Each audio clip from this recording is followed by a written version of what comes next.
Students, आज का जो ये वीडियो मैं लेके आया हूँ आप लोगों के लिए वो है ऑर्गेनिक रिएक्शन।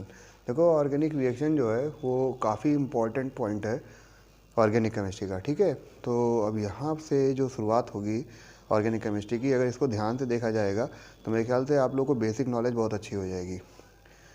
इस वीडियो में ये चीज़ ध्यान रखिएगा, पूरा देखिएगा। आप अगर बीच में ही छोड़ देंगे या शुरुआत में ही छोड़ दे रहे हैं तो शायद समझ में नहीं आएगा आपको। ठीक है, अगर आपको ऑर्गेनिक केमिस्ट्री समझनी है तो यहाँ से ही शुरुआत करनी होगी। ठीक है, तो इस चीज़ का ध्यान रखते हुए हम लोग ऑर्गेनिक रिएक्शन की शुरुआत कर रहे हैं। ऑर्गेनिक रिएक्शन की बात करें, सबसे पहले हम लोग बोलते हैं रिएक्शन क्या होती है। रिएक्शन में कहते हैं कि जब कोई रिएक्टेंट जो रिएक्शन में पार्टिसिपेट करने जा रहा है, ठीक है, वो किसी केमिकल रिएजेंट से रिएक्ट करेगा इन प्रेजेंस ऑफ कैटलिस्ट या एब्सेंस ऑफ कैटलिस्ट। जरूरी नहीं कि ये प्रेजेंट ही हो और जरूरी नहीं कि ये एब्सेंट भी हो। ठीक है, दोनों ही कंडीशंस हो सकती हैं। उसके साथ साथ प्रेशर, टेम्परेचर, वॉल्यूम, इनका भी एक अफेक्ट होगा। मतलब रिएक्शन कंडीशंस क्या होंगी। ठीक है, रिएक्शन कंडीशन, इनका भी ध्यान देना होगा। ठीक, रिएक्शन कंडीशन के साथ साथ ये सारी चीज़ें अफेक्ट करती हैं किसको, रिएक्शन को। तो रिएक्टेंट केमिकल रिएजेंट से रिएक्ट करेगा इन प्रेजेंस और absence of catalyst at a fix temperature, fix concentration and fix pressure to form a product. ठीक है, प्रोडक्ट का फॉर्मेशन होगा। प्रोडक्ट यहाँ पर दो टाइप के हो सकते हैं, एक मेन प्रोडक्ट और दूसरा होता है साइड प्रोडक्ट। ठीक है, मेन प्रोडक्ट और साइड प्रोडक्ट। तो ये जो है इसको हम बोलते हैं, ये जो पूरा फॉर्मेट है इसी को हम बोलते हैं रिएक्शन। ठीक है, तो रिएक्शन जो होती है वो ऑर्गेनिक केमिस्ट्री में अगर देखा जाए तो, क्योंकि ऑर्गेनिक केमिस्ट्री की शुरुआत करें तो किससे होती है, कार्बन से। ठीक है, तो कार्बन जो होता है उसमें दूसरे एटम के साथ अगर कार्बन कार्बन साथ जुड़ता है या किसी दूसरे के साथ जुड़ता है तो कौन सी बॉन्ड बना रहा होता है, कोवैलेंट बॉन्ड। ठीक है, तो कोवैलेंट बॉन्ड की ब्रेकिंग को देख लिया जाए कि बॉन्ड ब्रेक कैसे होती है किसी रिएक्शन में। ठीक है, तो बॉन्ड फिशन की बात कर लेते हैं। बॉन्ड फिशन कैसे होता है। ठीक है, बॉन्ड फिशन का मतलब क्या, बॉन्ड का टूटना। ठीक है, देखा जाए कैसे बॉन्ड टूटता है। देखिए, सपोज किया जाए कि एक कंपाउंड ए और बी, इनके बीच में कोवैलेंट बॉन्ड बना हुआ है। क्या है, कोवैलेंट बॉन्ड बना हुआ है। तो कोवैलेंट बॉन्ड अगर एक कोवैलेंट बॉन्ड है तो जाहिर सी बात है इसमें कितने इलेक्ट्रॉन होंगे, दो इलेक्ट्रॉन होंगे। दोनों एटम ने अपने एक एक इलेक्ट्रॉन की शेयरिंग की होगी जिससे एक कोवैलेंट बॉन्ड बना हुआ है। ठीक, तो इसको दो तरह से तोड़ा जा सकता है। और दो तरीके कौन कौन से हो सकते हैं, पहला कह रहा होमोलिटिक बॉन्ड फिशन। ठीक है, होमोलिटिक बॉन्ड फिशन। और दूसरा हो जाएगा हेट्रोलिटिक बॉन्ड फिशन। ठीक है, हेट्रोलिटिक बॉन्ड फिशन हो गया। तो होमोलिटिक बॉन्ड फिशन का मतलब क्या होगा कि ये बॉन्ड आधा आधा दोनों में डिवाइड हो जाएगा, यानी ये और ये इस तरह से। तो ये जो बनने वाला प्रोडक्ट होगा इसको हम बोलते हैं फ्री रेडिकल। ठीक, अब ये प्रोडक्ट नहीं है एक्चुअल में, फ्री रेडिकल।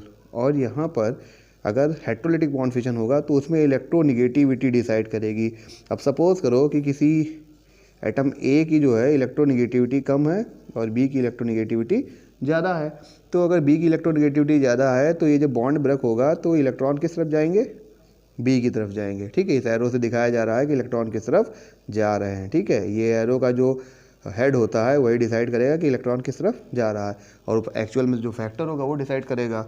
ठीक है, तो इस तरह से जिस तरफ से इलेक्ट्रॉन जाएंगे, मतलब ये जो पीछे ए बचा रह गया इसके ऊपर कौन सा चार्ज आएगा, पॉजिटिव। और जिसके पास इलेक्ट्रॉन जाएगा उसके पास कौन सा चार्ज आएगा, निगेटिव। तो पॉजिटिव वाले को क्या बोलोगे, कैटायन बोल दोगे, और निगेटिव वाले को एनायन बोल दोगे। ठीक, ये है बॉन्ड फिशन।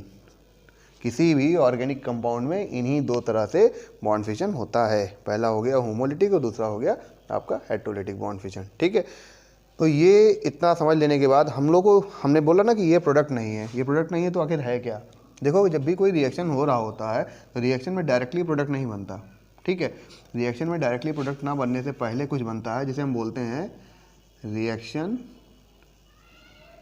इंटरमीडिएट, मतलब अभिक्रिया मध्यवर्ती, यानी नाम से पता लग रहा है कि जो रिएक्शन में क्या होगा, बीच में बनेगा। ठीक है, ना वो प्रोडक्ट होगा ना वो रिएक्टेंट होगा। ठीक है, ना वो रिएक्टेंट होगा ना वो प्रोडक्ट होगा, वो क्या होगा, इंटरमीडिएट होगा, जो बीच में बना होगा। That is carbon free radical हो सकता है, या कैटायन हो सकता है, या एनायन हो सकता है। ठीक है, इसी को हम रिएक्शन इंटरमीडिएट कहेंगे। तो रिएक्शन हम लोग को यानी कि अगर देखा जाए तो यहाँ पर पढ़ना क्या है, पढ़ना क्या क्या है हम लोग को, देखो यानी प्रोडक्ट बन गया। ठीक, तो प्रोडक्ट में दो टाइप के प्रोडक्ट हो गए आपके, एक मेन हो गया और दूसरा साइड प्रोडक्ट हो गया। ठीक है, तो यहाँ पर पढ़ना क्या क्या है। अब रिएक्टेंट के बारे में भी नहीं पढ़ना कुछ भी, हमको क्या पढ़ना है, केमिकल रिएजेंट्स। केमिकल रिएजेंट या इसी को बोलते हैं अटैकिंग रिएजेंट। क्या बोलते हैं, अटैकिंग रिएजेंट। ठीक, और फिर रिएक्शन इंटरमीडिएट। ठीक है, इन दो के बारे में काफ़ी इंपॉर्टेंट है पढ़ना आपके लिए। ठीक, तो इसको देखा जाए, शुरुआत की जाए इसकी। सबसे पहले अटैकिंग रिएजेंट देखते हैं, फिर प्रोडक्ट के बारे में। अटैकिंग रिएजेंट के बारे में अगर बात करा जाए, अटैकिंग रिएजेंट। ठीक, तो अगर सपोज करो कि ये रिएक्टेंट है और प्रोडक्ट का फॉर्मेशन करना है, तो इसमें क्या होगा कि ये रिएक्टेंट एक्टिव है या नहीं है, इस पर बहुत कुछ डिपेंड करेगा। अगर रिएक्टेंट आपका एक्टिव है तो रिएक्शन में पार्टिसिपेट करेगा, वरना एक्टिव नहीं है तो पार्टिसिपेट नहीं करेगा, ऐसा माना जाता है। ठीक है, तो अगर इसको एक्टिव नहीं है तो क्या करना चाहिए, इसे एक्टिवेट करना पड़ेगा। ठीक है, तो जो रिएजेंट होता है वो एक ऐसी ड्राइविंग फोर्स क्रिएट करता है जिसकी वजह से क्या होता है, आपका रिएक्टेंट जो है वो रिएक्शन में पार्टिसिपेट करे। ये एकदम क्या कहता है, नेसेसरी कर देता है।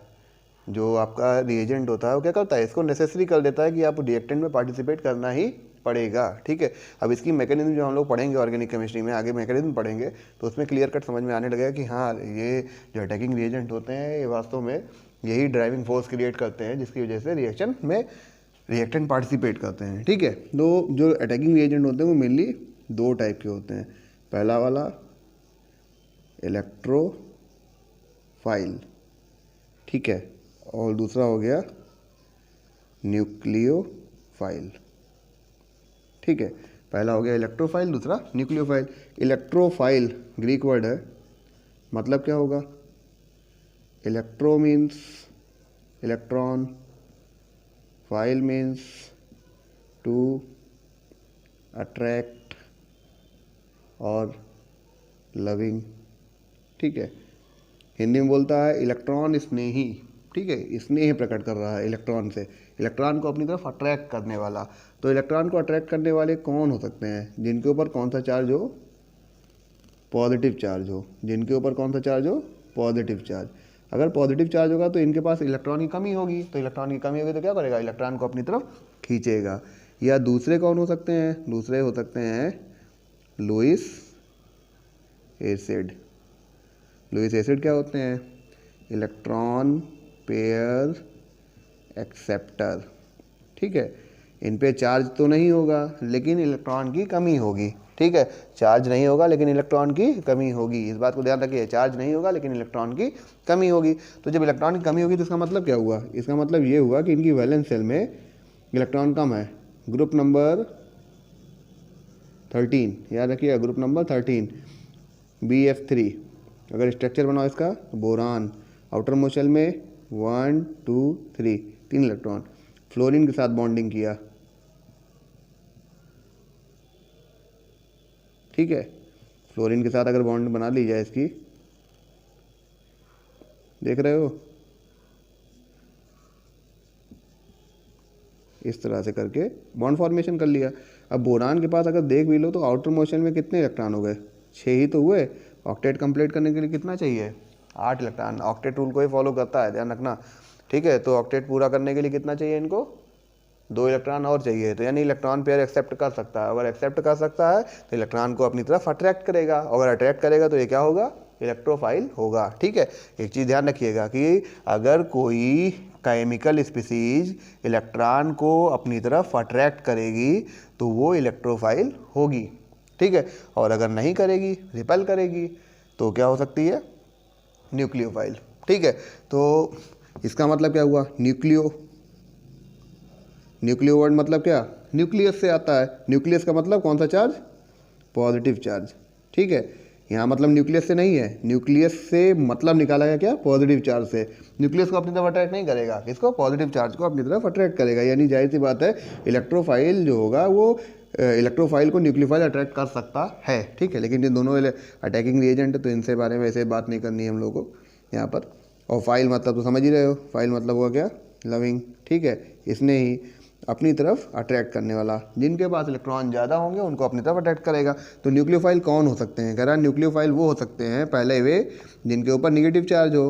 भाई निगेटिव चार्ज होगा तभी तो पॉजिटिव चार्ज उनको अपनी तरफ अट्रैक्ट करेगा, ठीक है। अगर इनके ऊपर निगेटिव चार्ज होगा तो ही पॉजिटिव चार्ज को ये अपनी तरफ खींच पाएंगे, वरना ये खींच नहीं पाएंगे।